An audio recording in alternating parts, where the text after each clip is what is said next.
You unravel me with a melody. When you're learning a new dance, you start rehearsing, you start learning all the movements, but it takes time for it to translate from your head into your body. So you go through each movement over and over and over, but it takes time for it to become a fluid, kinetic response.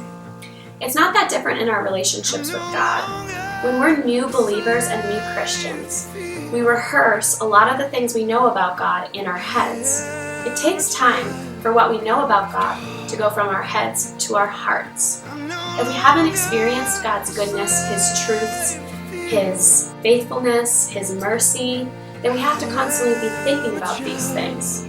But just like a dancer, when we're first learning a new movement, we rehearse and we think about it constantly, repeating it over and over in our head until it becomes a truth. Seasoned dancers become more confident in how their body moves. They've learned, they've rehearsed, they know the movement, and so they can move confidently to the next step.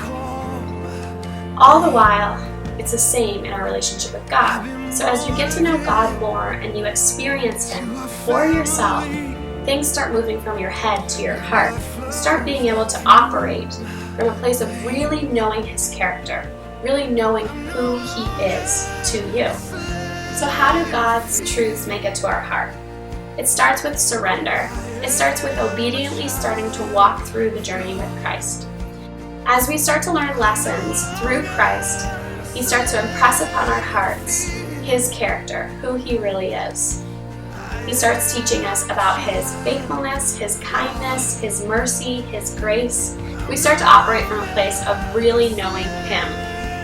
What does this teach us?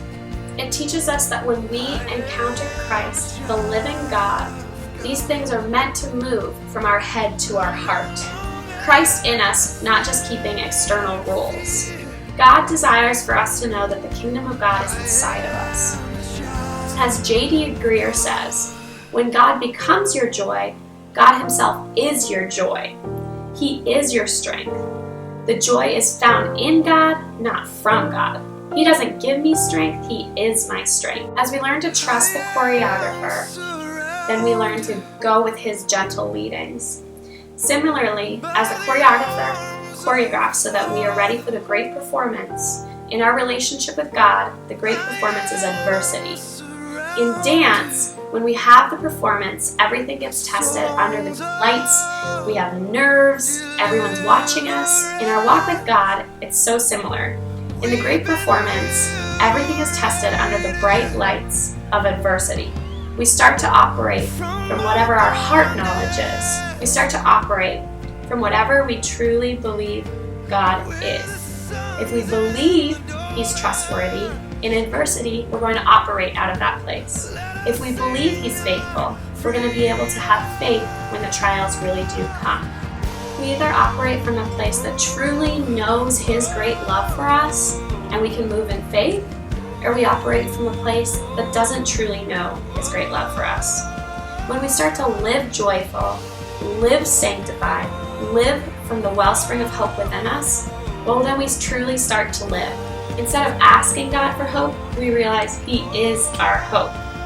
When we start to trust the choreographer and really know who He is from a heart place, letting our movement move from the head knowledge to the heart, we truly start to be able to dance with abandon.